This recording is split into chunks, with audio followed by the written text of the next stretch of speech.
Déliez-le et laissez-le aller. Alors, tel est le thème que nous allons encore parler ce soir à votre émission. Que se passe-t-il? Sûrement, vous posez encore la question, qu'est-ce qui se passe encore aujourd'hui? Qu'est-ce que nous allons entendre?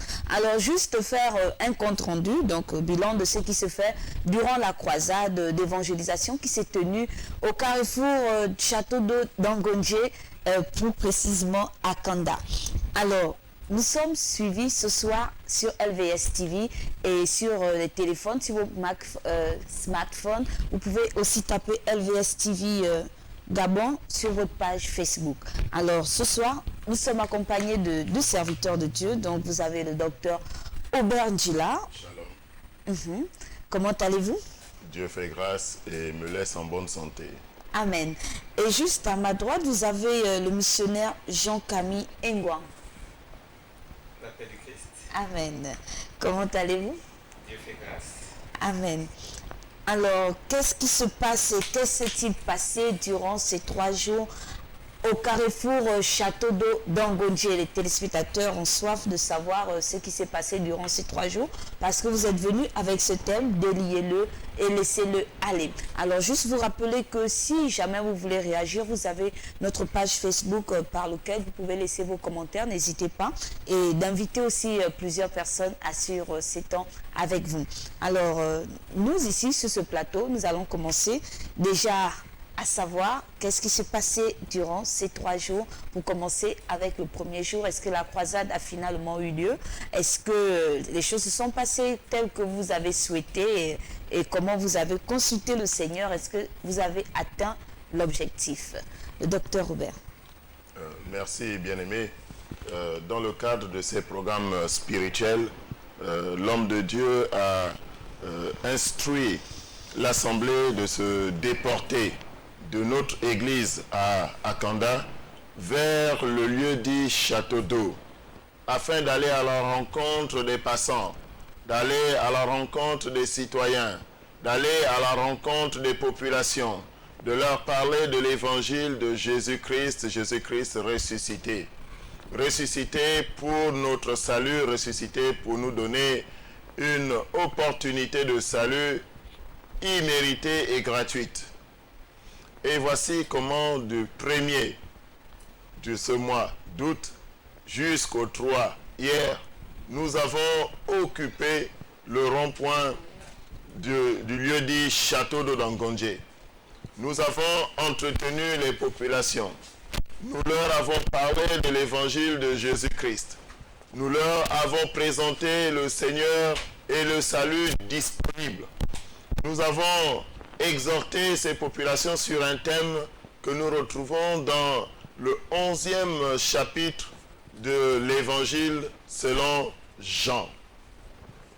Chapitre 11, le verset 44, nous connaissons cette histoire et nous allons pouvoir y revenir. C'est celle de Lazare. Oui. Lazare était l'ami de Jésus et les circonstances, notamment les voyages missionnaires de Jésus, l'avaient amené à s'éloigner de son ami Lazare. Et Lazare s'étant trouvé malade derrière, Lazare en est mort. Et Jésus est revenu quelques jours plus tard à trouver cette famille, la famille de Marthe et de Marie, qui était endeuillée. Il a demandé où l'avez-vous mis? Et on lui a indiqué le tombeau dans lequel on avait placé la dépouille de son ami Lazare. C'est à ce moment que s'étant approché de la dépouille du tombeau, il avait crié à haute voix. Vous savez pourquoi? Parce que à cette époque-là, on utilisait les cavités naturelles de la terre comme tombeau. On ne creusait pas, mais on utilisait les cavités naturelles. Et donc, le tombeau de Lazare était une sorte de grotte. Ceux qui ont été à Jérusalem peuvent nous rapporter que cela fait à peu près 7 à 10 mètres de profondeur. Et donc il fallait que d'une voix puissante, d'une voix de stentor, Jésus lui donna l'ordre de sortir. C'est comme ça que Lazare est sorti. Mais Lazare qui sort du tombeau a été enseveli selon la tradition juive. Et dans la tradition juive, vous savez, bien-aimés, on vous attache le corps avec des bandelettes. il y a des bandelettes sur votre corps et elles sont là pour envelopper votre corps membre par membre. C'est-à-dire, la main est attachée à part, le bras est attaché à part, les pieds sont attachés à part, chacun de façon autonome. C'est ainsi que nous ne sommes pas étonnés de voir Lazare ainsi enveloppé sortir du tombeau. Mais quand Lazare sort du tombeau, il est encore enveloppé par ces bandelettes qui entravent le mouvement, qui ne lui permettent pas de recouvrer la plénitude de l'utilisation de son être. Voici pourquoi Jésus donne cette instruction. Il dit, déliez-le et laissez-le aller. Et c'est sur cette thématique-là que nous nous sommes retrouvés pendant 3 jours du jeudi au samedi dernier, au lieu dit Château d'eau d'Angondje. Afin, nous aussi, obéissant à cet ordre intemporel de Jésus-Christ, de délier les populations et laisser aller. Mais est-ce que le compte a été effectif? C'est vrai que vous avez délié les populations. Est-ce qu'il y a eu le témoignage en fait, un témoignage qui est remonté en disant que oui, homme de Dieu, pendant ces temps vraiment, j'étais embrigadé, j'étais lié par de plusieurs liens que peut-être vous savez que vous allez nous dire sur ce plateau. Est-ce que vous avez eu le retour des populations du Carrefour Château?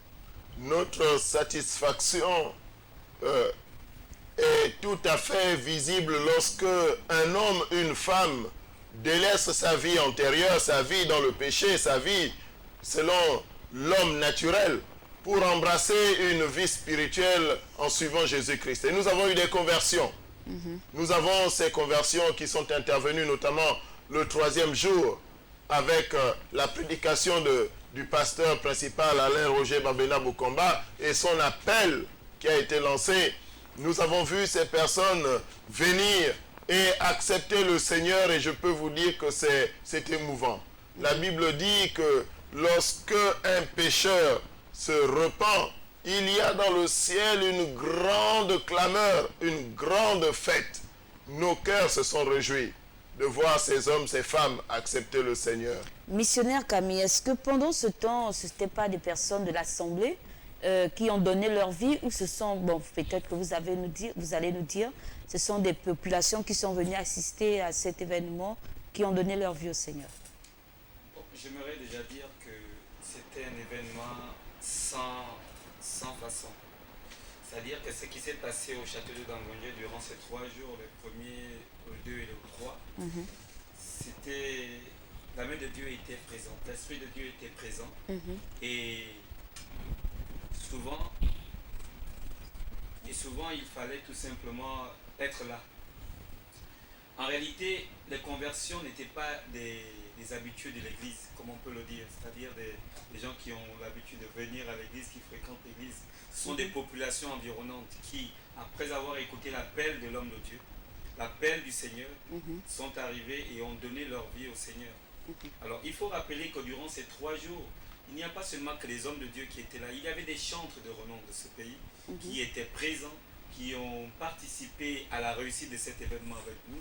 Et cela a été une réussite totale. Oui. Une réussite totale à cause des chantres? Non, une réussite totale parce qu'il y a des hommes. C'est-à-dire que l'objectif était de convertir, de permettre aux gens d'accepter, de changer de vie, de faire un demi-tour et de se retourner vers Christ. Donc leur présence sur le lieu a participé à l'appel de plusieurs personnes à venir. Bon, oui, vous savez que généralement, on peut aller assister à un événement pour une raison ou pour une autre. Et la présence des chantres sur la place au moment de la croisade n'était pas fortuite. C'était aussi un moyen, la louange et l'adoration, c'était un moyen d'évangéliser aussi les populations. Et le fait de voir de façon physique, de façon palpable, un artiste qu'on a l'habitude de regarder à la télévision et qu'on n'a pas souvent l'occasion de côtoyer, de le voir prester comme cela pour la gloire de Dieu, je pense que ça a donné la possibilité, ça a donné un peu plus de teneur à notre événement.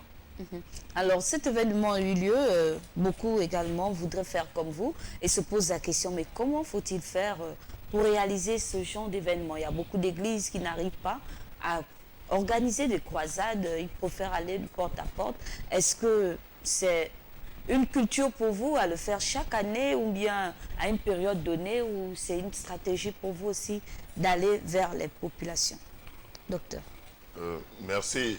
Il faut savoir que dans l'organisation du ministère Royaume des sacrificateurs de Christ, nous avons plusieurs ministères. Et au sein des hommes de Dieu établis, nous avons des évangélistes. C'est le travail de l'évangéliste que de programmer régulièrement, de façon intermittente, des campagnes pour aller et quérir des âmes pour le Seigneur. Et donc, dans ce cadre-là, nous ne sommes pas du tout surpris de ce que, de temps à autre, des campagnes d'évangélisation de proximité soient organisées. Celle-ci, la toute récente, a été précédée pendant près d'une semaine d'évangélisation porte à porte pour préparer les 3 jours pendant lesquels nous nous sommes retrouvés à ce carrefour.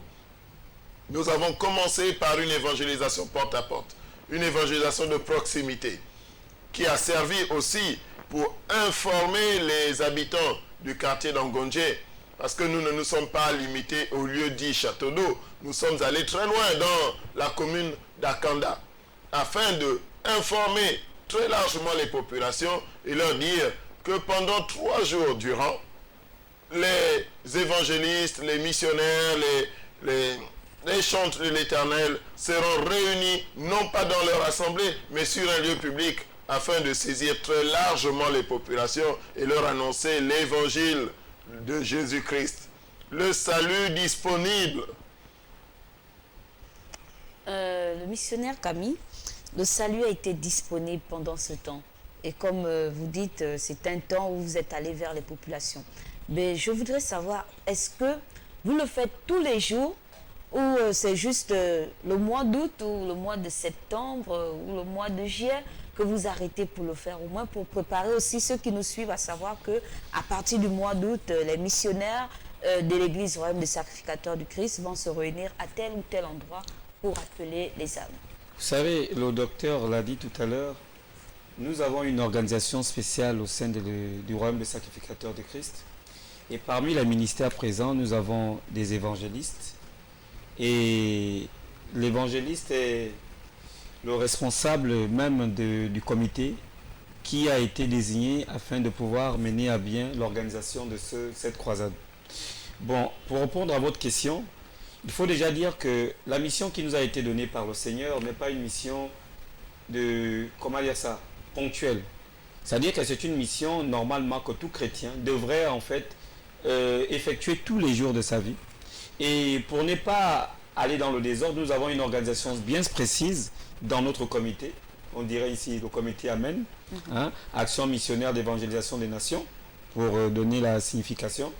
Et il y a des temps, au moins 1 ou 2 fois dans l'année, où nous organisons des croisades et des campagnes d'évangélisation. Cette année a été un peu spéciale parce que nous sommes allés aux petites croisades jusqu'à arriver à cette grande croisade qui a lieu au site du château d'eau d'Angonje.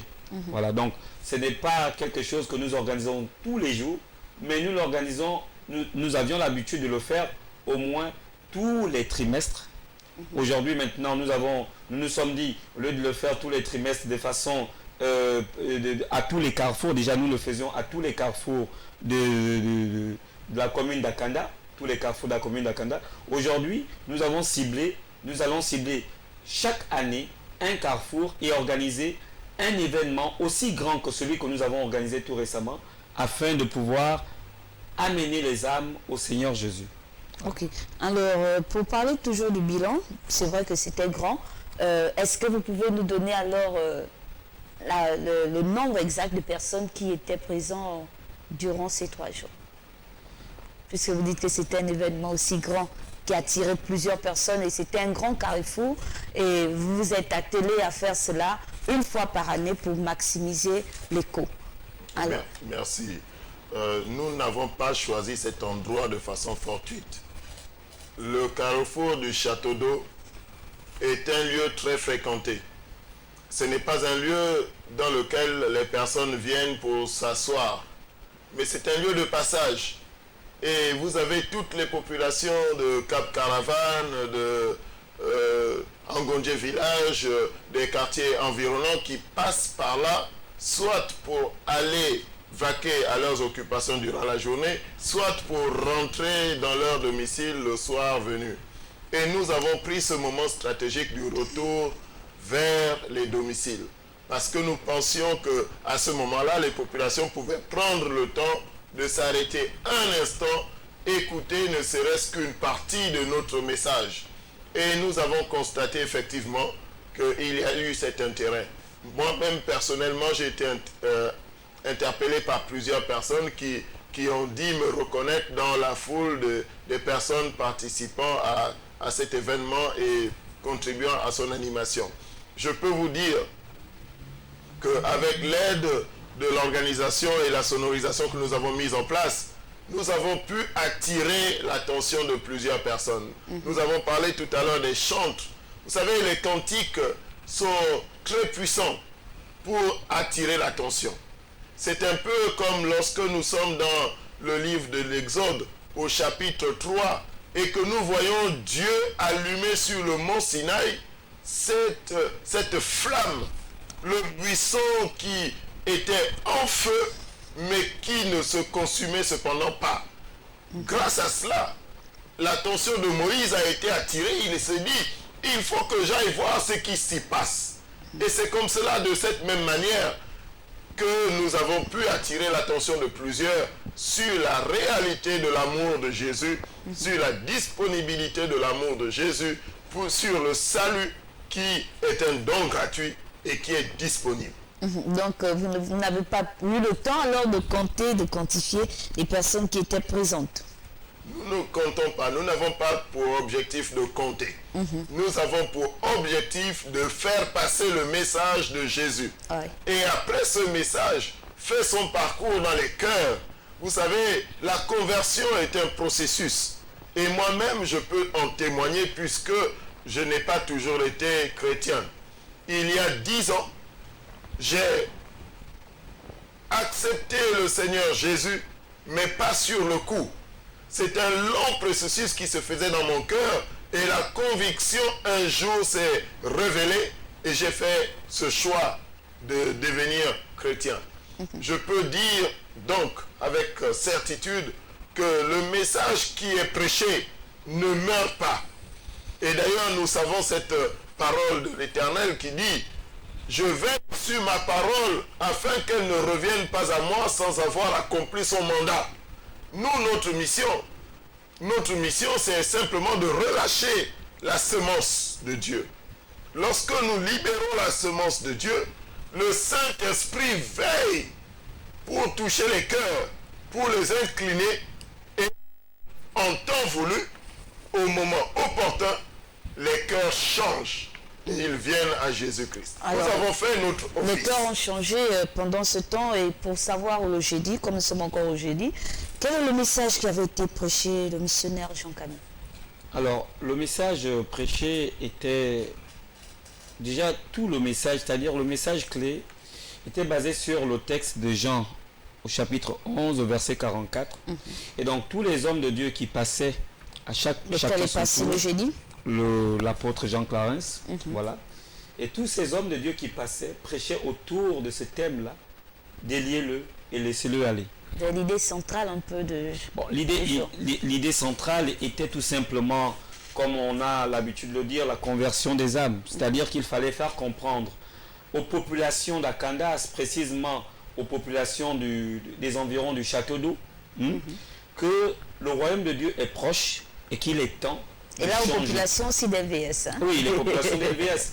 Vous savez, lorsqu'on dit que le royaume de Dieu est proche, on a tendance à penser que c'est quelque chose qui peut comment dire ça, il faudra attendre 2000 ans, 3000 ans, parce que, vous savez, les scientifiques ont cette fâcheuse habitude de dire que peut-être le système solaire s'arrêtera avec l'extinction du Soleil. Ils ont même quantifié que le Soleil avait 10 milliards d'années et que le monde allait s'arrêter après l'extinction du Soleil. Mais en réalité, le royaume de Dieu, on n'attendra pas plus de 4 milliards d'années comme certains le disent aujourd'hui, ou 5 milliards d'années.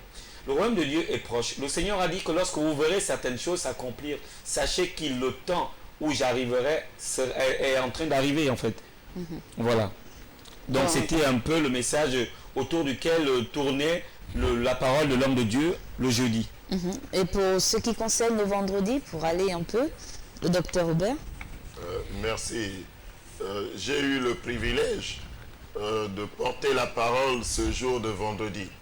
Et cette parole dans le thème global qui est déliez-le et laissez-le aller a été assise sur le passage que nous retrouvons dans Genèse au chapitre 19 à partir du premier verset. Cette histoire où Lot, le neveu d'Abraham, se trouvait à la porte de la ville de Sodome où il résidait. La Bible dit qu'il était assis à la porte de la ville. Et vous savez, au chapitre 18, il y a cette intercession d'Abraham avec Dieu quand les messagers sont en route pour Sodome et que Abraham pressent qu'il y aura quelque chose qui va se passer de ce côté, connaissant tout le mal que l'on entend dire de Sodome. Et donc, voici Lot de l'autre côté, assis à la porte de la ville, et voyant venir ces deux visiteurs, il arrive à discerner parmi la foule de personnes qui passent à la porte de la ville que ces deux visiteurs ne sont pas des visiteurs communs. Ce ne sont pas des gens de la ville, ce ne sont pas des gens ordinaires pour ce lieu. De la même manière, nous aussi, faisons-le de l'évangéliste, nous nous sommes retrouvés à ce carrefour d'Angondié Château d'Eau, non pas comme étant des commerçants, non pas comme étant des taximens, non pas comme étant des personnes habituelles de ce lieu, mais comme étant des visiteurs d'un caractère spécial, avec un message spécial. C'est ce que nous avons, par la grâce de Dieu, enseigné ce jour-là. Et dire, attention au message des visiteurs que vous ne voyez pas souvent en un lieu. Vous n'avez pas l'habitude de voir ce pupitre, ce podium et d'entendre ce genre de musique à cet endroit. Donc, prêtez une oreille attentive. Soyez vigilants comme l'homme a pu être vigilant et bénéficier du salut comme Lot a pu l'avoir. Il a été sauvé de la destruction de Sodome et de Gomorrhe parce qu'il avait prêté attention à ces visiteurs qui venaient en ce lieu. Et nous avons... De Sodome et Gomorrhe, vous avez prêché les âmes, c'est bien. Est-ce que vous avez eu le temps également de parler de la nation gabonaise? Parce que c'est aussi un moyen de prêcher et de prier pour la nation, si je ne me trompe pas. Non, vous ne faites pas du tout erreur. Parce que la Bible est claire à ce sujet. Elle dit, priez pour la nation dans laquelle je vous ai conduit, parce que votre bonheur dépend de son bonheur. Nous ne pouvons pas sauver les âmes si nous ne prions pas pour la nation. Parce que Dieu nous appelle, c'est vrai, nous ne sommes pas du monde, mais nous sommes dans le monde. Et nous avons donc cette obligation de prier. Nous avons prié. Parce que l'évangélisation elle-même, lorsque vous lisez Matthieu 28, verset 19, vous voyez très bien que c'est dit, vous allez prononcer le message d'évangélisation en commençant par Jérusalem. Vous commencerez par Jérusalem, ensuite vous irez dans la Judée et jusqu'aux extrémités de la terre. Et il faut savoir, bien aimé, que cet endroit, Château d'Eau d'Angondié, c'est un peu notre Jérusalem, parce que notre assemblée principale, l'église principale du royaume des sacrificateurs de Christ, est située à quelques centaines de mètres plus loin. Et donc, c'est tout à fait normal pour nous de commencer par notre Jérusalem, commencer par prier pour le quartier dans lequel nous sommes implantés, prier pour la commune d'Akanda qui nous donne l'accueil, prier pour la province de l'Estuaire et pour la nation gabonaise tout entière, pour cette génération d'hommes et de femmes à travers le monde. Mais ce qui nous amène à poser cette question, c'est qu'il y a beaucoup d'églises qui organisent des soirées pour prier rien que pour la nation, des campagnes d'évangélisation pour sensibiliser le peuple à prier pour la nation. Mais vous, vous êtes plus intéressé à sauver des âmes plutôt qu'à prier pour la nation. Missionnaire. Non, écoutez, je pense que le docteur l'a dit. Vous savez, lorsqu'on prie pour des âmes comme nous l'avons fait, et ces âmes appartiennent à une nation. Et si nous prions pour ces âmes, ce n'est pas forcément moi ou le docteur qui sommes là sur le plateau. C'est aussi ces autorités qui sont à la tête de cette nation. Vous savez, lorsque l'autorité principale d'un pays se convertit, accepte Jésus-Christ comme Seigneur et Sauveur, vous regardez un peu l'histoire de Jonas. Lorsqu'on lui demande d'aller à Ninive et que le roi décrète un jeûne, parce que le roi avait compris le message de Dieu au travers, au travers Jonas, vous avez vu ce qui s'est passé. Tout le peuple, même les chiens, ont décidé de jeûner. Il a décrété le jeûne pour tout le monde, même les bêtes. Vous comprenez? Et donc, si nous prions déjà pour les hommes qui sont dans ce pays, si nous prions pour les âmes, c'est aussi pour changer ce pays. Parce que ce sont des hommes ce n'est pas le pays qui s'auto-détruit, non. Ce sont des hommes qui sont à la tête ou qui ont des responsabilités, qui parfois prennent des mauvaises décisions. Et s'ils ils ont Jésus dans leur vie, je pense que certaines décisions ne seront pas prises et le pays n'ira pas aussi mal comme certains le disent, qu'il faut prier pour la nation parce que le pays va mal. Ce n'est pas le pays qui va mal, ce sont des hommes qui prennent des mauvaises décisions parce que tout simplement ils n'ont pas mis comme principale source d'inspiration Jésus-Christ de Nazareth. Alors nous y reviendrons, nous allons marquer juste une pause et juste après, vous pouvez aussi appeler, vous pouvez réagir et participer et poser des questions aux missionnaires et aux hommes de Dieu qui sont sur ce plateau. Nous marquons la pause.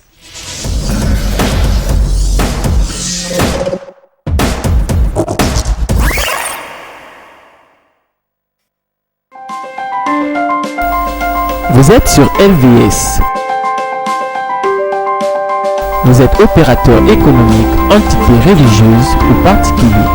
Vous souhaitez faire promouvoir votre produit, votre société, votre environnement ou vos capacités. LVS est la télévision qu'il vous faut pour toutes vos publicités, annonces, messages et communiqués. Le meilleur impact de votre publicité promotionnelle ne peut se faire que chez nous. Pour nous contacter, c'est simple. Composez le 01 77 23 73, le 06 83 00 26. La meilleure publicité promotionnelle, c'est sur LVS. LVS, sauvons nos âmes.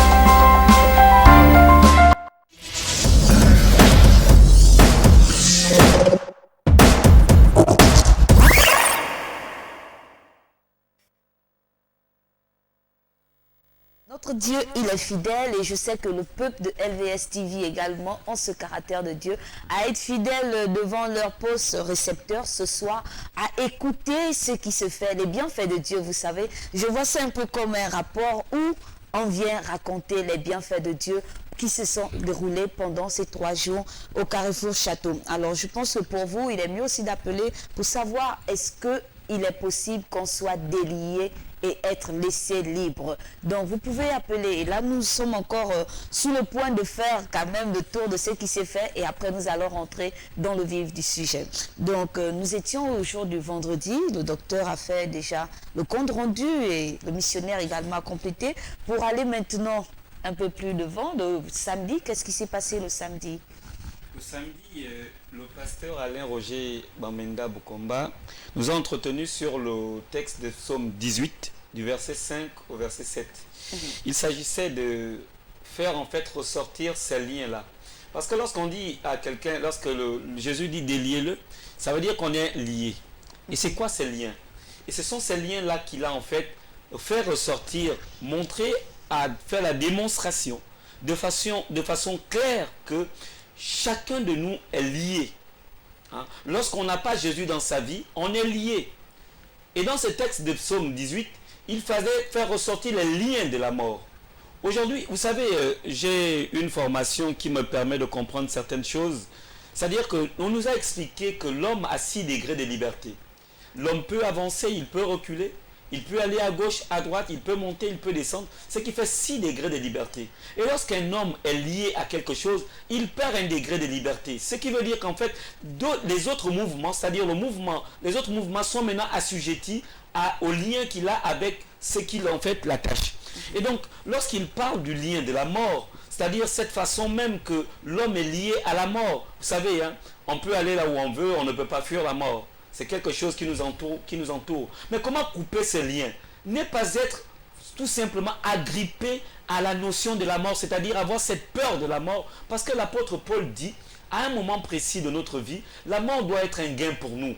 Parce que lorsque l'apôtre Paul avait atteint ce niveau de spiritualité et qu'il avait atteint cette confiance qu'il avait du salut, eh bien, lui, il ne voyait même plus la mort comme étant une fatalité, comme certains aujourd'hui peuvent le dire. Parce qu'aujourd'hui, lorsqu'on parle, on dit à quelqu'un que tu vas mourir, mais c'est quasiment une malédiction.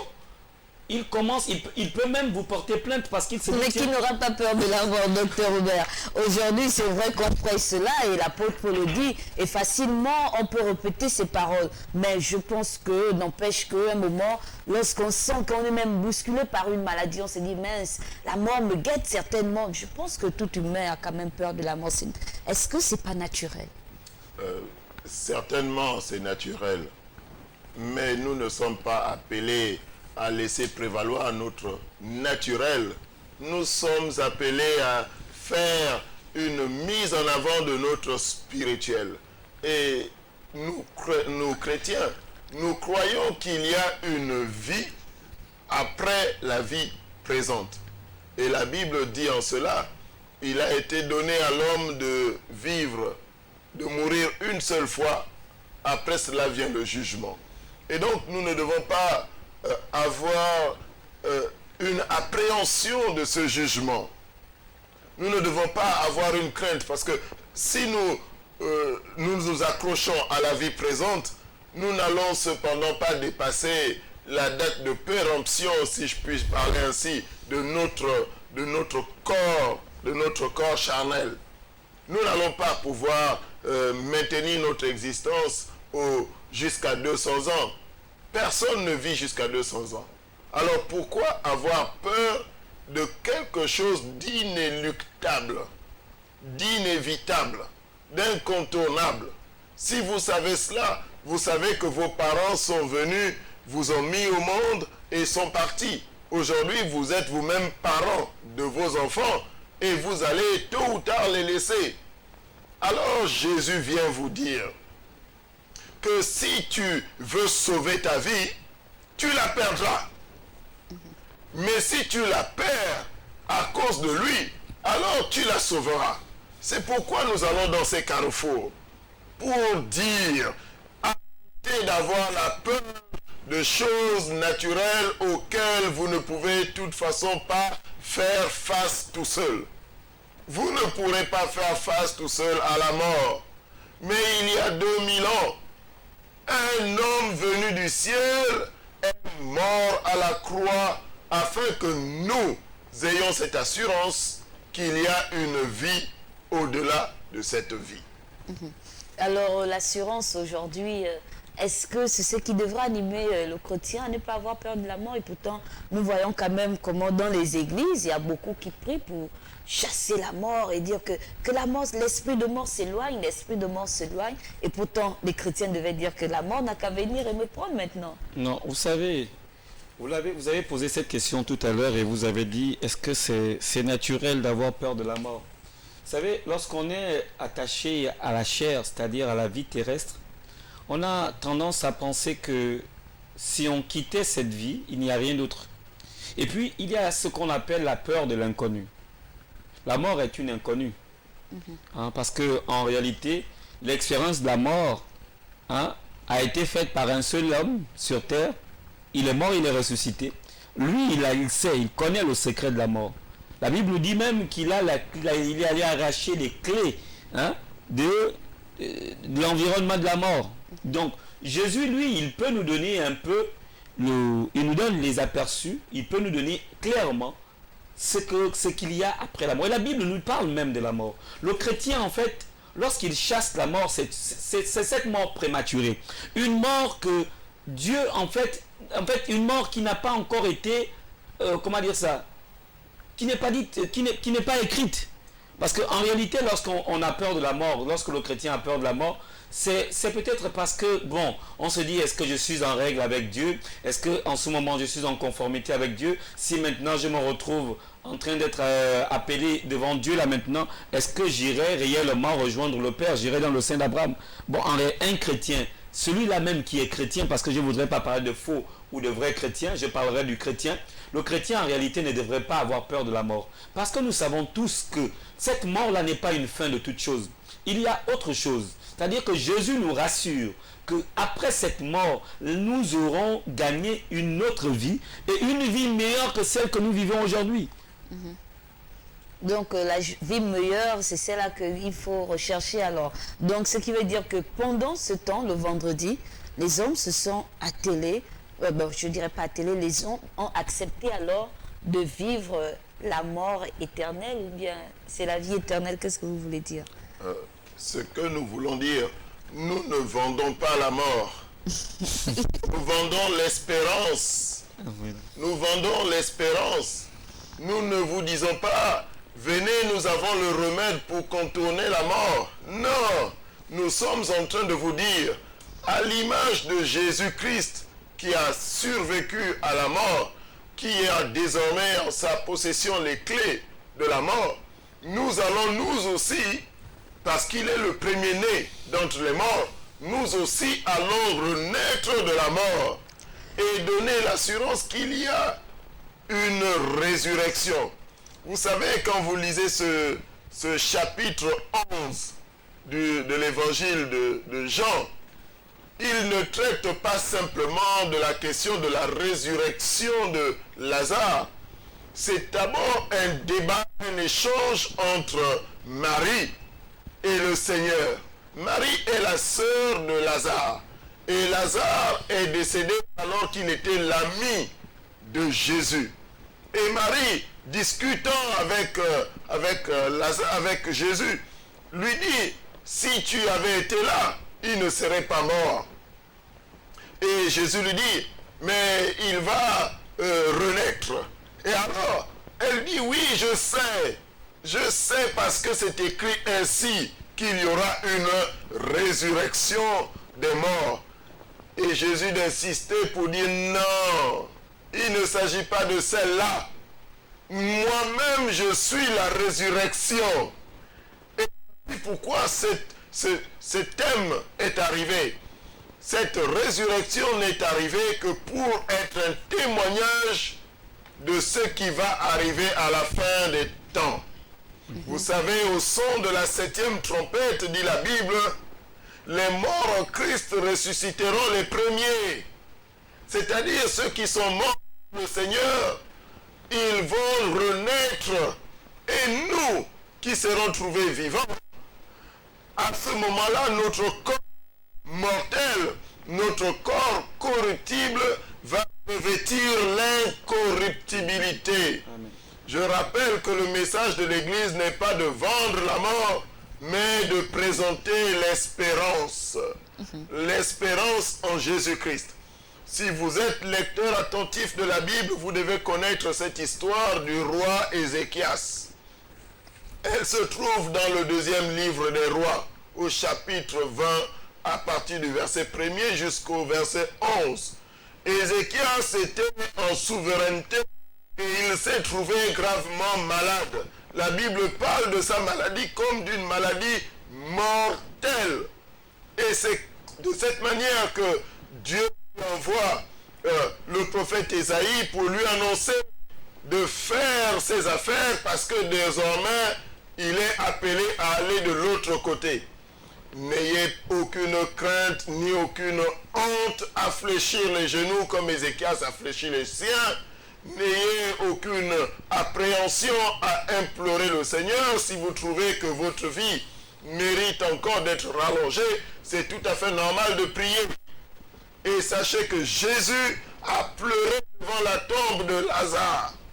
Donc, il y a effectivement une très grande affection action, il y a une très grande émotion lorsque on aborde les thématiques relatives au passage de cette vie à la vie suivante, et donc ce que le commun des humains appelle la mort. Mais n'ayez aucune appréhension, n'ayez aucune crainte, soit à prier, soit à faire ressortir un acte de foi, comme le frère Paul pouvait dire, la mort m'est un gain. Alors que la mort, que vous avez les clés pour détourner certainement la mort, puisque aujourd'hui les chrétiens ont toutes les clés. Donc, mais pourquoi ne pas aller dans des hôpitaux, aller prier pour ceux qui sont en train d'agoniser? Pourquoi ne pas aller et s'arrêter à un carrefour? Pourquoi ne pas aller dans des maisons de personnes malades? Ou encore, pourquoi ne pas aller réveiller les morts? Nous voyons dans les réseaux sociaux les hommes de Dieu qui réveillent même les morts. Bon, je pense que l'homme de Dieu avait déjà répondu à cette question. Nous avons commencé par notre Jérusalem. Le carrefour château est en fait l'environnement même de notre église. Il a dit que l'église se trouvait à des centaines de mètres de là où s'est déroulée la croisade. Et donc vous comprenez que ce n'est qu'un premier pas que nous avons fait. Et nous avons déjà eu l'habitude d'aller au chevet des hommes qui souffrent, des femmes qui souffrent, afin de prier pour eux, afin de pouvoir supplier le Seigneur, si cela est sa volonté, de les ramener, de les rétablir. Et sinon, de pouvoir les accepter, d'accepter Jésus avant même qu'ils ne puissent quitter ce monde. Ce n'est pas une nouveauté. Nous avons l'habitude de le faire et nous le ferons toujours tant que le Seigneur nous l'accordera. Voilà. Donc, si un téléspectateur nous suit et que son parent est malade en ce moment, il peut appeler à ce numéro et puis nous allons passer votre Les contact. hommes de Dieu sont disponibles. Il n'y a pas de rendez-vous à prendre. Il suffit d'appeler et un homme de Dieu se déplacera, et même avec une équipe, afin de prier pour la personne. Et nous avons l'habitude de le faire. Les frères qui nous suivent, qui nous connaissent bien, savent que nous ne demandons pas un centime pour cela, pour le déplacement. Nous ne demandons même pas l'argent du carburant. Nous le faisons gratuitement. Donnez gratuitement pour ce que vous avez reçu gratuitement. C'est ce que nous faisons et c'est ce que nous appliquons. Docteur Aubert, si jamais on vous appelait tout de suite pendant l'émission qu'il y a une âme qui est en train de partir et a besoin de votre prière, qu'est-ce que vous allez faire? La prière n'est pas ma propriété. La prière est un acte d'obéissance. Parce que la Bible dit, si quelqu'un se trouve malade, qu'il vienne à l'assemblée voir les anciens prieront pour lui. La prière fervente du juste est d'une grande efficacité, dit la Bible. La prière n'est pas ma propriété personnelle pour que je la dispense selon ma bonne volonté. Si j'arbore ce pins avec la croix de Jésus sur le revers de mon veston, c'est pour donner ma disponibilité, pour indiquer ma disponibilité en tout temps, en tout lieu à prier, à fléchir les genoux pour quiconque en a besoin. L'exemple de Abraham intercédant pour le peuple bien que pécheur de Sodome et Gomorrhe est là pour nous rappeler que lorsqu'on est homme de Dieu, on est au service de Dieu pour ces brebis, celles qui sont dans le troupeau et celles qui sont à ramener dans son troupeau. Alors, nous pouvons comprendre déjà, vous et moi, que si jamais il y a un besoin, n'hésitez pas. Les serviteurs de l'Église Royaume des Sacrificateurs seront au secours de votre chevet pour prier et implorer la faveur de Dieu. Alors, pour cela, nous allons toujours poursuivre dans le cas de bilan. Et le samedi, à part la prédication, est-ce qu'il y a eu autre chose qui s'est faite pendant le samedi? Oui, comme on vous l'a dit en introduction, il y a eu plusieurs âmes qui ont accepté le Seigneur. Vous savez, après la prêche, après l'appel du révérend Alain Roger Bamenda Bokomba, il y a eu plusieurs âmes qui ont accepté le Seigneur. Plusieurs personnes, des femmes et des hommes, ont de ce fait accepté de marcher désormais, de quitter le péché et de marcher désormais avec Jésus-Christ. Voilà en fait le grand miracle qui s'est produit durant cette grande croisade d'évangélisation au niveau du château de Dangondje. Parce que vous savez, le miracle, ce n'est pas forcément guérir une personne qui est malade, mais le fait de changer, de faire quitter le péché à un homme qui était dans le péché, qui vivait de façon à tourner le dos à Dieu et qui aujourd'hui accepte désormais de vivre une vie de sanctification, c'est le plus grand miracle que l'on puisse faire de la part de Jésus-Christ. Amen. Alors, Doc Hubert, est-ce que le samedi, les choses se sont déroulées telles que vous avez souhaité pour ce samedi? Nous avons coutume, citant la parole de Dieu, de dire la fin d'une chose vaut mieux que son commencement. Et le final a été merveilleux. Nous avons d'abord enregistré le retour de l'homme de Dieu, le révérend pasteur Alain Roger Bambena Boukamba, qui, dès le départ, était en déplacement et a pu retrouver son église dans un temps spirituel important. Il a été là et il a tenu son rôle, il a partagé la parole avec un message clair. Nous avons des entraves à notre liberté physique et à notre liberté spirituelle. Il nous faut être déliés et que l'on nous laisse entrer dans notre destinée prophétique. Celle-ci est empêchée par les liens de la mort, a-t-il expliqué, mais aussi par des liens de la servitude. Et son message du samedi d'hier a servi d'introduction et d'invitation aux populations de ce carrefour d'Angondje à venir communier ensemble avec l'Église, le royaume de sacrificateur du Christ, dans le culte dominical de ce jour. Et nous avons pu, par la grâce de Dieu, avoir dans le détail cet enseignement que sur la place publique, il avait introduit en grande ligne. Nous sommes allés dans les détails et je peux vous dire qu'il est merveilleux d'apprendre sur ce que le Seigneur a à nous enseigner. Nous avons appris désormais que les entraves sont multiformes, que les entraves de notre vie sont multiformes et qu'il nous appartient, notamment les liens de péché. Il nous appartient, c'est notre responsabilité personnelle, c'est notre responsabilité individuelle que de nous engager à sortir, à nous dégager des liens du péché. Si les liens de la mort sont vaincus par Jésus, si les liens de la servitude, Dieu a déjà prédisposé une voie de sortie, mais les liens du péché, appellent de ta part mon frère, appellent de ta part ma soeur, au-delà de notre programme d'évangélisation qui aujourd'hui est achevé, à prendre un engagement résolu de te libérer de cette vie, de ne point rester dans les pensées qui te maintiennent dans cette captivité. Et la Bible est claire à ce sujet, au sujet des évangélistes. Ce que vous lirez sur la terre sera lié dans les cieux. Ce que vous délierez sur la terre, et nous sommes allés dans ce carrefour pour délier, nous croyons que cela aussi a été délié dans les cieux. Alors ça, vous avez déjà pris un pas sur le dimanche. Donc le dimanche alors, qui est ce jour bien sûr, que nous faisons ce compte rendu.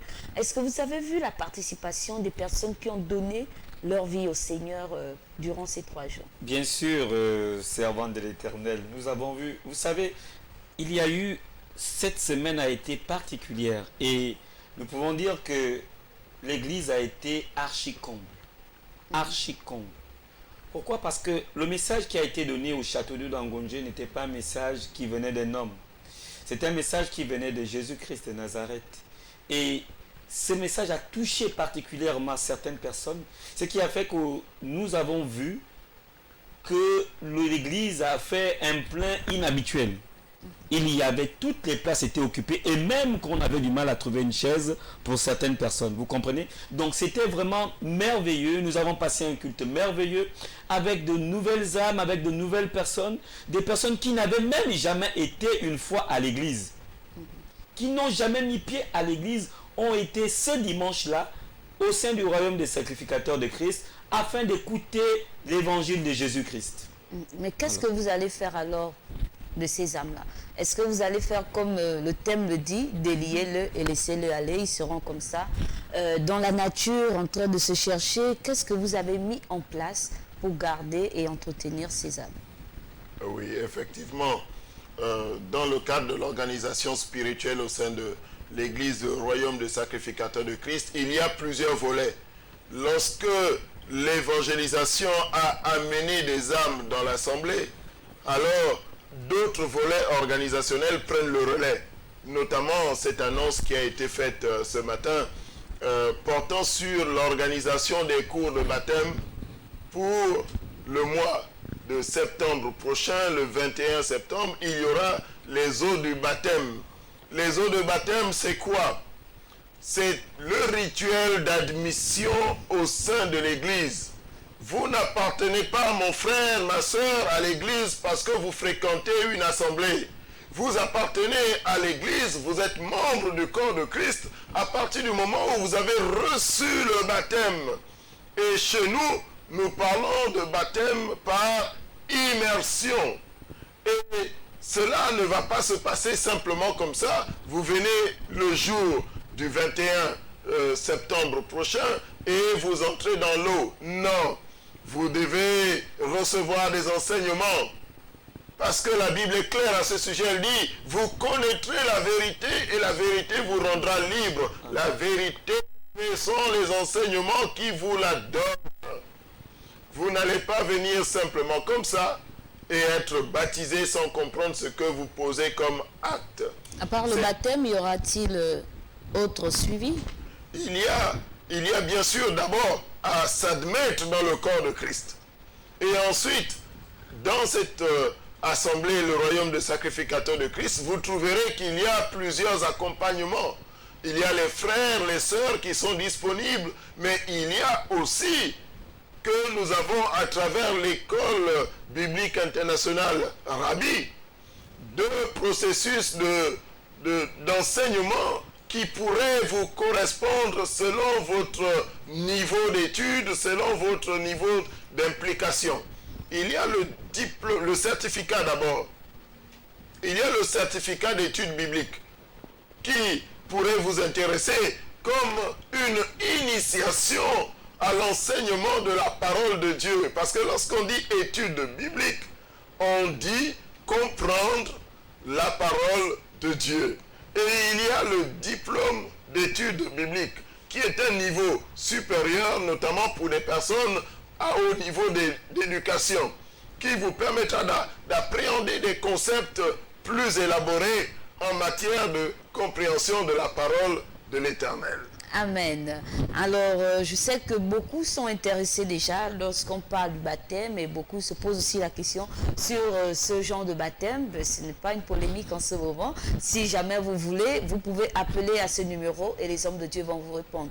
Et à ce qui concerne l'école biblique Rabbi, vous pouvez aussi appeler si jamais vous voulez suivre les cours bibliques pour apprendre la parole de Dieu, pour connaître également la parole de Dieu. C'est là qui sanctifie et qui délivre.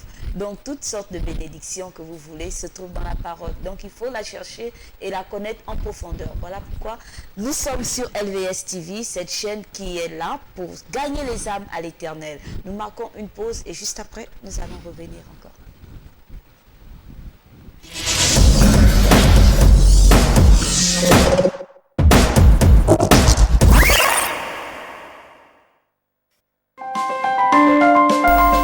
Vous êtes sur LVS. Vous êtes opérateur économique, entité religieuse ou particulier. Vous souhaitez faire promouvoir votre produit, votre société, votre environnement ou vos capacités. LVS est la télévision qu'il vous faut pour toutes vos publicités, annonces, messages et communiqués. Le meilleur impact de votre publicité promotionnelle ne peut se faire que chez nous. Pour nous contacter, c'est simple.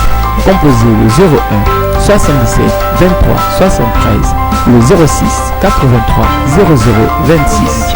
La meilleure publicité promotionnelle, c'est sur LVS. LVS, sauvons nos âmes.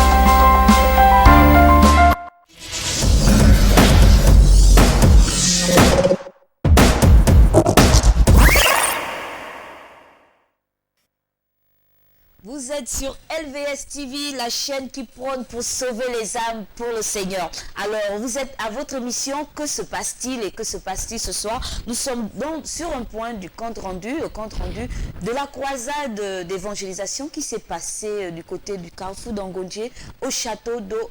Donc, plus précisément à Kanda, pour ceux qui ne se retrouvent pas. Donc, ce thème-là qui s'affiche au bas de votre écran, c'est ce qui a été prêché pendant ces 3 jours. Et si vous voulez en savoir plus, et ce qui se dit sur ce plateau, prière d'appeler, pourquoi pas de laisser vos messages et nous serons toujours là. Et nous vous rappelons également que vous pouvez suivre cela sur Facebook. Certainement, vous avez aimé l'émission et que la personne ne peut pas suivre ça chez elle parce que n'arrive pas à nous capter puisque nous sommes sur Satcon, TNT et sur le réseau national. Donc, pour cela, vous pouvez convier cette personne à suivre la page, sur la page Facebook, l'émission, et puis ce sera agréable pour nous également et pour vous, si je ne me trompe pas.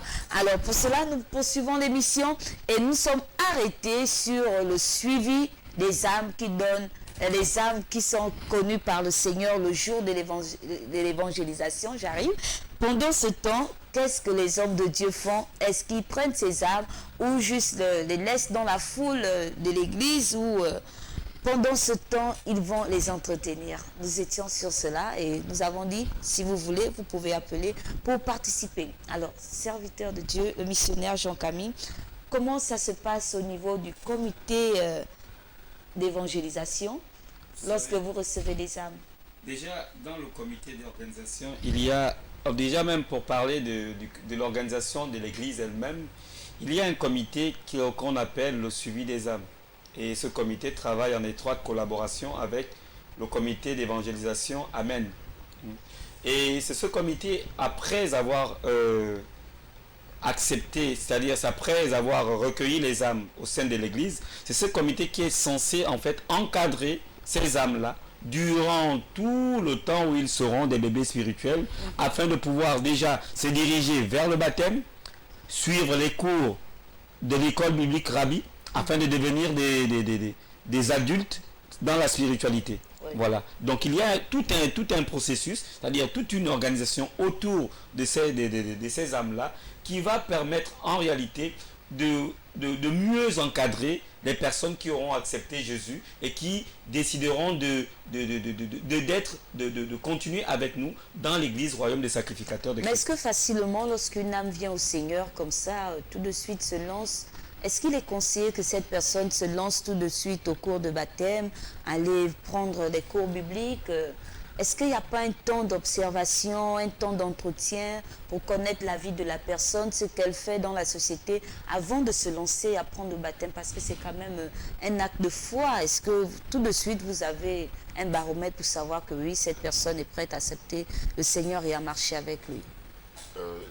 Je suis tout à fait moi-même un exemple de ce processus. Comme je l'ai dit, il y a à peine 10 ans, j'étais de l'autre côté.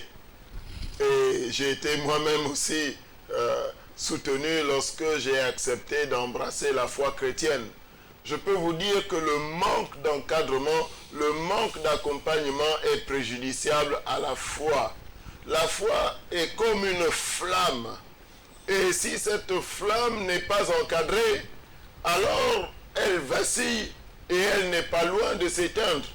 Nous perdons plusieurs âmes du Seigneur parce que nous avons laissé du temps à ces personnes-là au moment de leur conversion. Et donc le processus s'est mal engagé. La prise en charge n'ayant pas été faite, ces personnes ont été confrontées à toutes sortes de difficultés, notamment l'interprétation. L'interprétation, vous savez que c'était un point sensible dans les assemblées.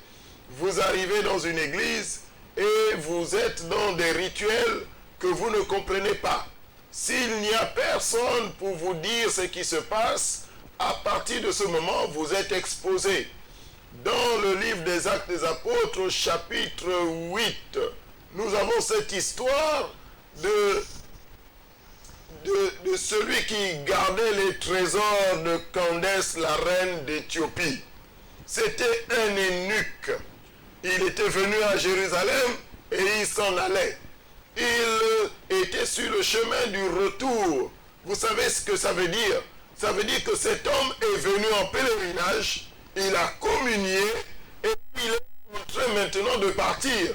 Alors, par mimétisme, il est en train de parcourir un parchemin. C'est le prophète Ésaïe qu'il est en train de lire. Alors, pendant qu'il lit sur son chemin de retour, il est en train de prononcer des paroles en les lisant. Le Seigneur amène l'évangéliste, encore une fois un évangéliste, il amène l'évangéliste Philippe par cette voie du désert et lui dit, va à côté de ce char. Et lorsque Philippe s'approche du char, il entend l'eunuque éthiopien qui est en train de lire. Il lui pose une question simple. Comprends-tu ce que tu lis? Eunuque éthiopien, comprends-tu ce que tu es en train de lire?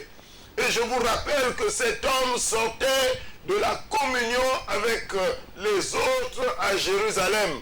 Et il était en train de partir. Et sa réponse est sans appel. Comment puis-je comprendre si personne ne me l'explique? Alors, quand il lisait, il était en train de faire quoi? C'est comme ça que nous sommes en faute devant le Seigneur. Nous laissons les âmes venir et nous ne leur offrons aucun encadrement. Et ces âmes se livrent à des interprétations diverses. L'eunuque éthiopien aurait pu interpréter la parole de Dieu selon sa compréhension.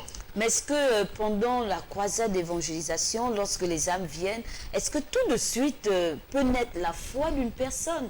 Est-ce qu'il n'y a pas un temps? Parce qu'on se dit que c'est peut-être par émotion de la prédication, par émotion de la foule, des cantiques qui sont libérés pendant ce temps. Est-ce que tout de suite s'engage directement la foi de la personne et puis on peut dire déjà que cette personne va passer dans les eaux de baptême? Il faut observer, bien-aimés, l'histoire de l'Église nous est relatée dans le livre des Actes des Apôtres, à titre principal. Et quand vous lisez au chapitre 2, ce qui s'est passé ce jour de la Pentecôte, vous allez vous rendre compte qu'il n'y a aucun temps à laisser. Il n'y a aucun temps à laisser. Je voudrais appuyer cela avant de revenir au livre des Actes des Apôtres sur la parabole du semeur. Pour dire, lorsque le semeur sort et qu'il sème la parole de Dieu, les cœurs qui reçoivent cette parole ont des niveaux de compréhension différents. Et attention, lorsque la sémence tombe le long du chemin, Jésus interprète en disant, c'est lorsque la parole de Dieu arrive et que vous ne la comprenez pas. Alors les petits oiseaux qui viennent picorer la sémence derrière, c'est l'image de Satan qui vient immédiatement arracher. Nous n'avons pas de temps à perdre. Nous n'avons pas de temps à perdre lorsque quelqu'un accepte le Seigneur. Comme ce jour de la Pentecôte que j'évoquais dans Acte 2. Vous savez tout de suite, c'est que le frère Pierre a fait. Ils lui ont posé une question simple. Oh, frère, que devons-nous faire? Et il a répondu, il a dit que pour le pardon de vos péchés, vous devez être baptisés. Il n'y a pas de temps à perdre. C'est comme ce même Pierre se retrouvait chez Corneille lorsque la parole a été annoncée et que Corneille et sa famille s'y sont montrés favorables. Il n'y a pas de temps à perdre. On passe au baptême immédiatement. Mais si on passe au baptême immédiatement, alors pourquoi n'avez-vous pas organisé de temps de baptême juste après l'acceptation du Seigneur? Parce que justement, bien-aimé, le temps que Pierre a pris devant les missionnaires qui étaient venus communier à Jérusalem, la Bible dit qu'il a enseigné d'abord. Parce que la première question c'était, est-ce que vous êtes ivre parce que vous avez bu du vin? Non, il a fait tout un long discours que nous assimilons ici à un enseignement. C'est lorsqu'il a fait ce discours, c'est un discours ordonné parlant de Jésus-Christ qui avait été crucifié, rappelant la volonté de Dieu et expliquant les motivations de cet acte. Vous voyez, et nous organisons à très court terme, comme vous le voyez, en partant de maintenant jusqu'au 21 septembre, ce qui n'est pas très long. Parce qu'il y a des questions de disponibilité de ces mêmes âmes.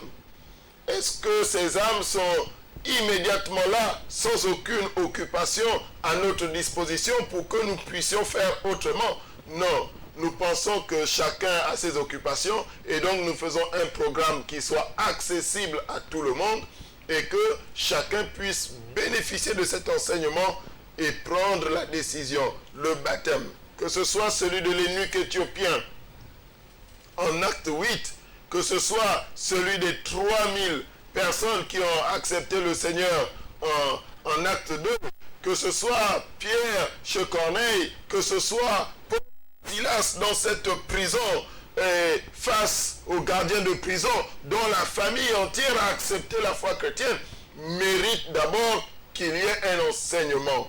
Et cet enseignement missionnaire, Camille, vous trouvez que les 1 mois que vous donnez là, parce que c'est approximativement 1 mois, que vous allez donner des enseignements, est-ce que pendant 1 mois, on peut enseigner ces personnes-là à comprendre la foi chrétienne? Vous savez, si c'est un programme humain, c'est-à-dire que c'est une planification humaine où il y a des séquences de cours qu'il faut donner aux hommes, on peut comprendre que parfois ça peut sembler un peu court.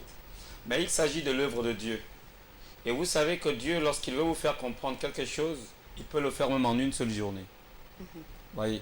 Donc, les 1 mois, c'est, comme l'a déjà dit le docteur, c'est à cause de la disponibilité aussi de ces mêmes âmes déjà. Donc, vous savez que c'est des gens qui travaillent, des gens qui ont des occupations. On ne va pas les garder et puis les enseigner tous les jours comme ceci, comme cela. C'est toute une organisation qui est faite par rapport au programme de ces âmes-là, afin de pouvoir leur donner le strict minimum qui leur permettra en réalité de comprendre la foi qu'ils acceptent. Et là, vous avez parlé aussi, vous avez évoqué, pour revenir certainement sur ce point, qui nous a été imparti vu la pause publicitaire, vous avez parlé de l'école biblique. Est-ce qu'aujourd'hui aussi, après ce passage au baptême des eaux, où il y a une personne qui n'est pas encore passée par les baptêmes, le baptême peut passer par l'école biblique, Rabbi? Par principe, l'école biblique est ouverte à ceux qui sont déjà chrétiens. Par principe, il faut le savoir, la parole de Dieu peut vous être enseignée avant que vous ne soyez chrétien, mais idéalement, quand Jésus parle de cet homme qui a trouvé un trésor dans un champ, Jésus nous dit qu'il est reparti chez lui, trouver les moyens et est venu acheter tout le champ. Au départ, il a trouvé le trésor. C'est comme votre première conversion. Vous n'êtes pas encore membre, vous venez simplement de faire la prière du pécheur avec nous. Je regrette mes comportements passés, je regrette d'avoir péché contre le ciel, contre le Seigneur, et je me repens de cela. Désormais, j'accepte de suivre le Seigneur Jésus-Christ. Oui, vous faites cette prière, mais cette prière n'est pas un acte d'admission dans ce que l'on appelle le corps de Christ. C'est le baptême qui va le faire. Et donc, à partir de ce moment-là, on peut supposer que vous avez besoin d'arriver au baptême afin d'approfondir maintenant la connaissance de la parole de Dieu. Vous pouvez suivre des enseignements bibliques en ligne, personne ne vous demandera cette condition. Nous insistons en disant, il est nécessaire de poser des actes pratiques. Vous n'allez pas être visiteur dans une assemblée. Vous allez venir pour apprendre plus sur votre foi. Les études bibliques, que ce soit au niveau du certificat, que ce soit au niveau du diplôme, sont destinées à ceux qui sont déjà membres et qui veulent asseoir et affermir leur foi. Donc ce n'est pas obligatoire alors, missionnaire Kane. C'est-à-dire obligatoire, quand vous dites obligatoire? Ce n'est pas obligatoire de suivre les cours bibliques alors? Bon, ce n'est pas une obligation, c'est comme l'école aujourd'hui. Je ne pense pas que c'est une obligation d'aller à l'école, mais je pense que c'est selon ce que la société nous impose, on se sent quelquefois obligé de faire certaines choses. Alors, lorsque vous avez envie de comprendre la parole de Dieu, vous savez, il faut aller de niveau à niveau. Un enfant, lorsqu'il naît, on lui donne du lait. Au fur et à mesure, il va être sévré. On va donner un peu de lait, un peu de nourriture solide. Au fur et à mesure, il monte jusqu'à ce qu'il mange du manioc, si vous me le permettez. Mais celui qui vient d'accepter Jésus, vous savez, il y a le fait d'accepter Jésus, d'être baptisé, ne suffit pas à lutter contre ce qui se passe à l'extérieur. Comprenez? Il faut déjà assister déjà. Nous avons des cours dans notre programme de la semaine. Nous avons des périodes d'enseignement. Nous avons l'école biblique afin de préparer le chrétien à toute adversité qu'il pourra rencontrer à l'extérieur. Il y a des philosophes à l'extérieur. Il y a des gens qui font des propositions. Et s'il n'a pas déjà cette base-là, c'est-à-dire cette façon, cette foi déjà assise, il va sortir du cadre. La Bible dit que mon peuple périt faute de connaissance. Et s'il n'a pas la connaissance, il va périr. Vous comprenez? Voilà, donc je dirais même que ce n'est pas une obligation de l'Église d'envoyer des chrétiens à suivre les cours bibliques, non. Mais c'est une obligation pour chaque chrétien qui a envie d'approfondir sa connaissance de la parole de Dieu. Alors, pour ne pas aussi sortir du cadre, nous revenons encore sur le point du dimanche qui s'est fait aujourd'hui par le lien pour développer le thème des liens. Comment ça s'est passé? Essayer un peu de nous enrichir aussi sur ce point-là. Oui, nous avons un thème qui est assez synthétique. Déliez-le et laissez-le aller. Alors, il est tout à fait naturel dans notre intelligence de nous poser la question, mais délier de quoi? C'est-à-dire, en quoi sommes-nous attachés et avons-nous besoin d'être déliés? Et c'est pourquoi l'homme de Dieu aujourd'hui a pu s'apaisantir sur les liens principaux. Parce que vous savez, lorsqu'on parle de liens, il y a plusieurs sortes de liens. Il y a notamment les liens familiaux, les liens amicaux. Vous savez, tout ça, ce sont des liens. À un autre moment, à une autre époque, nous enseignons sur comment être délié de ce genre de liens. La Bible nous dit en Genèse chapitre 2 que l'homme quittera son père et sa mère s'attachera à sa femme. Vous savez, ça ce sont des liens. Donc il faut être enseigné sur tout cela. Mais aujourd'hui tout particulièrement, il ne s'agissait pas des liens positifs. Il s'agissait plutôt des liens qui nous gardent dans l'embrigadement, dans la prison. Et ces liens, ce sont ceux que Lazare avait quand il sortait de la tombe. Et j'ai pu rappeler quelques liens que le pasteur Alain Roger Babenda Mukomba a souligné dans son enseignement du jour. Il a parlé des liens de la mort. Il a parlé des liens de la mort, et ces liens de la mort, disait David, m'environnent. Les liens de la mort environnent tout un chacun aujourd'hui.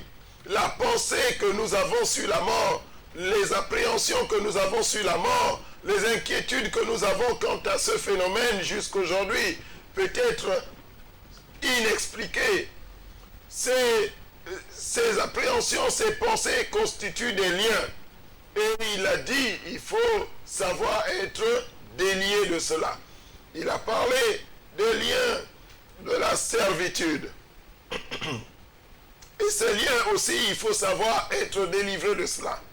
Nous avons ces liens qui sont les liens du péché. Et ces liens aussi, il faut savoir être délivré de cela. Chacun de ces liens et bien d'autres qu'il a évoqués aujourd'hui peut constituer à eux seuls la trame d'un séminaire d'enseignement spécifique pour que nous comprenions et que nous accédions à la volonté parfaite de Dieu. Ce que Dieu aspire pour nous. Souvenons-nous de cette prédication du Seigneur Jésus dans l'évangile de Luc. Et on parle de Jésus se retrouvant à Nazareth, dans sa ville où il a grandi. Il entre à la synagogue et il se saisit de rouleaux. Et il dit, l'Esprit du Seigneur est sur moi. Il m'a oint. Pourquoi? Pour délier. Mais est-ce que, vu ce que vous dites, homme de Dieu, aujourd'hui nous voyons le cas de Lazare que Jésus a demandé de délier et pourtant il était déjà mort. Est-ce qu'aujourd'hui il est possible, et pourtant il était l'ami de Jésus pour souligner, est-ce qu'aujourd'hui il est possible qu'un chrétien soit délié de tous ses liens missionnaires? Oui, vous savez, vous connaîtrez la vérité et la vérité vous rendra libre. Lorsqu'on est libre, on n'est plus attaché. Et je pense que le chrétien, lorsqu'il a connu la vérité, Jésus-Christ est la vérité et la vie. Lorsqu'on a Jésus en vérité dans sa vie, lorsqu'on vit une vie de sanctification, une vie qui glorifie le nom de l'Éternel des armées, je pense, et la Bible le confirme, parce que lorsqu'on dit vous connaîtrez la vérité vous rendra libre, il n'y a pas de prison dans la liberté. Quand on dit on vous rend libre, ça veut dire qu'en fait vous êtes délié de tout ce que vous pouvez avoir comme lien. Donc en réalité, avoir Jésus dans sa vie, pouvoir suivre, marcher avec Jésus dans sa vie, on est capable, Jésus est capable de vous délier de tout ce que vous avez comme lien qui vous embrigade d'une vie de servitude, d'une vie de péché, d'une vie de personne qui a l'impression que tout va mal dans sa vie. Vous comprenez? Mais pourtant, Lazare, la Bible nous dit que Lazare était l'ami de Jésus. Ça veut dire qu'il avait accepté Jésus, marché avec Jésus. Et puisqu'il y a la parole de Dieu qui dit n'est ami de Jésus que celui qui pratique sa parole. Donc, pour moi, je ne comprends pas pourquoi vous dites que pendant ce temps, Lazare, il était encore lié et après Jésus a demandé de le délier. Est-ce qu'il n'avait pas eu le temps d'être délié pendant qu'il suivait sa marche avec Jésus-Christ de Nazareth? Vous savez, la Bible, la parole de Dieu, vient à la fois comme une métaphore, comme une image, afin que nous comprenions ce que Dieu veut pour notre vie. Cette image, Jésus n'était pas obligé de parler par parabole ou par image. Mais cette image nous permet, parce que cela a une visée pédagogique, d'apprendre mieux que si cela nous était simplement raconté. Alors, vous prenez cette image de la tradition juive voulait que le mort soit enserré dans des bandelettes. C'était leur façon à eux de dresser le processus funéraire de la mise au tombeau. Même le Seigneur Jésus avait les mêmes bandelettes. Dites-vous bien, le Seigneur Jésus avait les mêmes bandelettes. Lorsque les femmes sont arrivées au tombeau, la Bible dit que les bandelettes se sont retrouvées sur le côté. Mais les bandelettes de Lazare étaient sur le corps de Lazare. C'est de là qu'il est question. Il est question que Jésus s'est délié lui-même. Mais Lazare ne pouvait pas se délier de par lui-même. C'est pourquoi Jésus était obligé de donner cette instruction. Déliez-le et laissez-le aller. L'amitié entre Lazare et Jésus, c'est cette amitié qui nous amène ce témoignage. C'est cette amitié qui nous montre à l'image de ce que chacun d'entre nous pourra maintenant espérer pour sa propre vie, parce que désormais Jésus nous regarde comme il regarde Lazare. Il dit, vous n'êtes plus mes serviteurs, vous êtes désormais mes amis.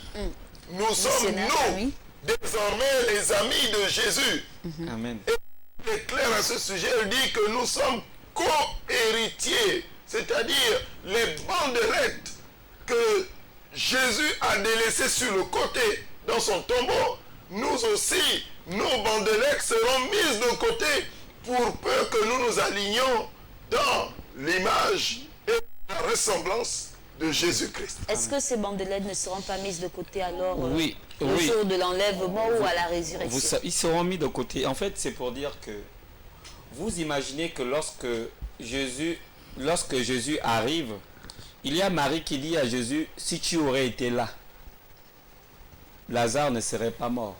Comprenez? Ça veut dire que Jésus n'était pas là pendant que Lazare était tombé malade. Il n'était pas là. Et la Bible nous le relate. Puisqu'il a annoncé, il va dire, il va même retarder son arrivée. Et Lazare va mourir. Ce qui veut dire qu'en fait, on est tenté de croire qu'en réalité, qu'il y a eu une séparation entre Jésus et Lazare. C'est ce qui arrive aux chrétiens généralement. Celui qui reste dans l'environnement de Dieu ne peut pas être lié. Amen. Il ne peut pas. Il faut sortir de l'environnement de Dieu pour aller chercher ces liens-là. Et c'est là qu'on revient que le Christ dit cette fois-ci, déliez-le. Parce que c'est lorsque Jésus arrive de nouveau que Jésus va délier Lazare. Parce qu'en absence de Jésus, Lazare s'est retrouvé lié au péché. Il s'est retrouvé lié à beaucoup de choses, selon ce que le docteur avait déjà cité ici. Et c'est la présence de Jésus qui vient en fait enlever ces bandelettes-là et rendre Lazare libre. Donc on est tenté de croire que c'est la séparation qu'il y a eu entre Lazare et le Christ, qui a permis aujourd'hui que Lazare soit lié, qui a permis à ce moment-là que Lazare soit lié. Et c'est parce que Jésus est arrivé que les bandes-là sont tombées. Donc le chrétien qui se dit, bon, ma vie ne marche pas, il y a beaucoup de choses, je vis une vie de servitude, j'ai l'impression de tourner en rond. Il faut qu'il examine de nouveau sa marche avec le Seigneur. Il faut qu'il regarde autour de lui s'il ne sait pas retrouver de l'autre côté. Parce que généralement, lorsque tu marches avec le Seigneur, il n'y a pas de raison que tu te retrouves à tourner sur place. Mais pourtant, on voit que tous les jours, les chrétiens passent des programmes. Il faut briser, il faut délier, il faut couper les liens, il faut... Est-ce que... Bon, vous savez, il y a ce que les gens appellent, en petit mot, le péché mignon. Il y a ces petits péchés-là que nous avons tendance à caresser en se disant, en trouvant des versets dans la Bible, en essayant de justifier ces péchés. Vous savez, quelqu'un qui est dans l'église et qui est chrétien, s'il ne vit pas une vie de sanctification, c'est probable qu'il se retrouve en train de dire, bon, je coupe les liens, mais il va les couper comment? Alors qu'il y a un lien, un péché qu'il n'arrive pas à confesser. Ce péché, il ne peut pas le laisser. Il ne veut pas le laisser. Il le caresse, il le cache. Quand il arrive devant l'homme de Dieu, il dit à l'homme de Dieu, je suis ceci, je suis cela, je fais cela. Mais il n'arrive pas à dire à l'homme de Dieu, mais tiens, je continue à coucher avec le mari d'autrui, par exemple. Vous comprenez? Parce que tout simplement, il a peur que l'homme de Dieu ouvre les yeux et commence à dire, mais comment tu peux faire encore ce genre de choses alors que tu es chrétien? Non, c'est un piège. On ne caresse pas le péché. Il faut témoigner publiquement son péché afin que le péché fuit. Donc, le docteur Robert, est-ce qu'on peut tout dire pendant ce temps-là, s'il parle de péché? Est-ce qu'il y a la possibilité, il y a aussi l'oubli qui arrive, des moments, et dire que j'ai oublié de dire ça lorsque j'étais devant l'homme de Dieu? Ce qui est sûr, la parole de Dieu nous dit que l'Esprit de Dieu nous révèle notre péché. Si vous avez l'Esprit de Dieu avec vous, vous avez ce reproche dans votre cœur. Vous sentez dans votre cœur une voix qui vous reproche quelque chose et vous vous sentez mal. Vous vous sentez mal lorsque vous êtes encore quelqu'un que l'on puisse repêcher. Lorsque vous êtes cautérisé, c'est-à-dire vous êtes vacciné, vous êtes un pécheur vacciné. À partir de ce moment, même quand vous péchez, vous êtes capable de discuter, d'argumenter, tout cela pour ne pas changer. Mais la parole de Dieu vient à cet égard comme une épée à double tranchant. Profitez, bien-aimés, quand la parole de Dieu vous est annoncée. Et ces campagnes d'évangélisation, c'est la parole de Dieu qui vient. Elle vient comme une épée. Elle vient comme un marteau, ne résistez pas. Parce que le Seigneur dit, je me tiens à la porte, je frappe. Que celui qui entend ma voix n'endurcisse pas son cœur. Aujourd'hui, les chrétiens sont dans l'endurcissement. Ce que Pharaon a fait, les chrétiens aujourd'hui ont battu ce record. Ils ont battu ce record. C'est tout à fait normal qu'ils passent le temps à briser. Alors, pour ne pas battre ce record, donnez vos vies totalement au Seigneur. Nous allons toujours apprendre avec LVS TV comment faire pour garder nos âmes sauves lorsque le Seigneur Jésus reviendra dans toute sa gloire. Alors, je vous laisse aujourd'hui. Nous y reviendrons dans les prochaines émissions avec d'autres thématiques dans votre émission Que se passe-t-il? Merci, Dr Robert, d'avoir répondu à notre appel. Merci, bien-aimé. Merci, missionnaire Jean-Camille. Gloire soit rendue à Dieu. Ok, que Dieu bénisse également tous les téléspectateurs de LVS TV et bonne suite de programme sur LVS. Que Dieu vous bénisse.